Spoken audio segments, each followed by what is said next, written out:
Hello everyone, the lecture is about flow cytometry. What does cytometry mean? Cyto means cell, metry means measure.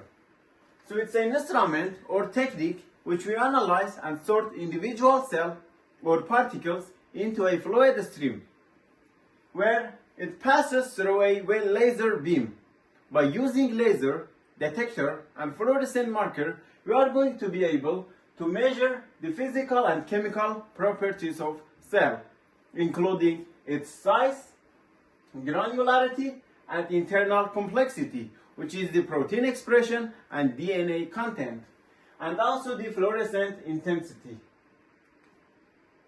The method allows the qualitative and quantitative analysis of several properties of population, virtually type of fresh unfixed tissue. The sample that is going to be used in this instrument is blood, bone marrow, and lymph node suspension.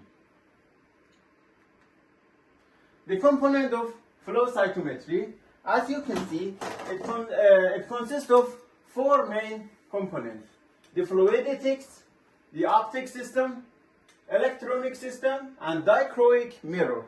As you can see, the first part is the fluidic system, where we inject the sample, and then we have the optical system, which divide into two parts: the optical filters and detectors. This mirror you can see here is a dichroic mirror, which split light based on the wavelength, which means it reflects some wavelength and allow the other wavelength to pass, so that the device or instrument can measure all the signal at the same time. And then we have the electronic system, which convert the photons into photoelectrons, or digital conversion, onto the computer so that we can read the result. The fluidity consists of two main parts: the central core and the outer sheath. As you can see, the central core, where we inject the sample, and sheath fluid or outer sheath are the helper, which help the central core to move the cells into the center of the chamber so that all the cells can pass the laser beam one by one. The process is called hydrodynamic focusing. You see, once the sample is injected into the stream, within the fluid chamber, they are forced into the center of the stream, forming a single file and passing through the laser. If two molecules or two cells passes through the laser at the same time, the data will not be accurate. Then we have the optic system. In this system, we are going to use two sources of the light. We have the laser and arc lamp, where lasers are more commonly used.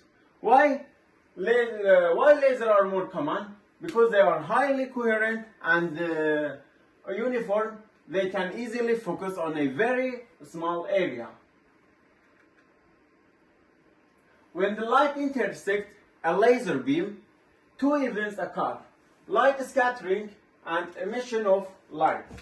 The light scattering would be, if we draw here,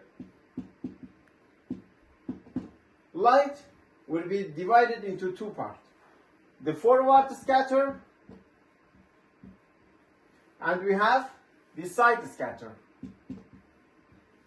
As you can see in the figure, when the laser hits the cell, it will form a forward scatter, and then it goes to the dichroic mirror, which the dichroic mirror splits the light. Some wavelength passes and certain wavelength reflects. The wavelengths that are reflects forming the side scatter detector. The forward scatter, as you can see here more clearly, the forward scatter, which determine the size of the cell, and the side scatter determine its internal complexity. And then we have the emission of light.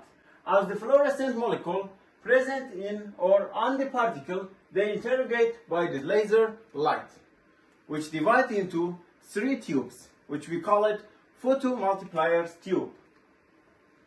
The optics system, we said before, it can be divided into 2 parts, the filters and we have the detector. The filter, the various filter ensure that each photo detector receives light band of various wavelengths. There are 3 types of filters: long pass, short pass and band pass. The long pass filter, which transmits all the wavelength greater than the specified wavelength, which means we are going to make it specific. Let's say the long pass, we are going to say that all the wavelength that are greater than 500 nanometer will pass. The short pass, which is, we say that all the wavelength that are less than 500 nanometer will pass these filters. The band pass, we are going to set a specific wavelength. We are going to set the wavelength. For example, we say that the wavelength between 500 and 550. The wavelength between this number only pass through these filters. And then we have the detectors. Detectors will be the photodiode, which uses for strong signals used to detect fluorescent scattering. The fluorescent scattering, which we said before, is to analyze the cell size. And then you have the photomultiplier tube. We said that the photomultiplier tube used to detect fluorescence and side scatter. As you can see in this figure, we have this photomultiplier. There are 3 which they are passed through the band pass filters. For example, let's say that the green color indicates that there is a protein A, and the yellow color indicates that there is a protein B, and orange color indicates that there is a protein C. These are the dichroic mirror. And here we have the flow of cells in a fluid stream, the laser which hits the cell and scatter it to forward scatter and to the side scatter. Then we have the electronics. As we said before, the electronic system converts photons to photoelectrons. It measures the amplitude of the photoelectron pulses. The process involves signal shaping, amplification, and conversion from analog to digital format. The flow cytometry data may be represented as the histogram or the dot plots. Let's say what histogram and dot plot looks like. The histogram, as you can see in this figure, a histogram quantifies the intensity of a single parameter, be it fluorescence or scattering. The dot plot, as you can see, is a 2-parameter representation. For example,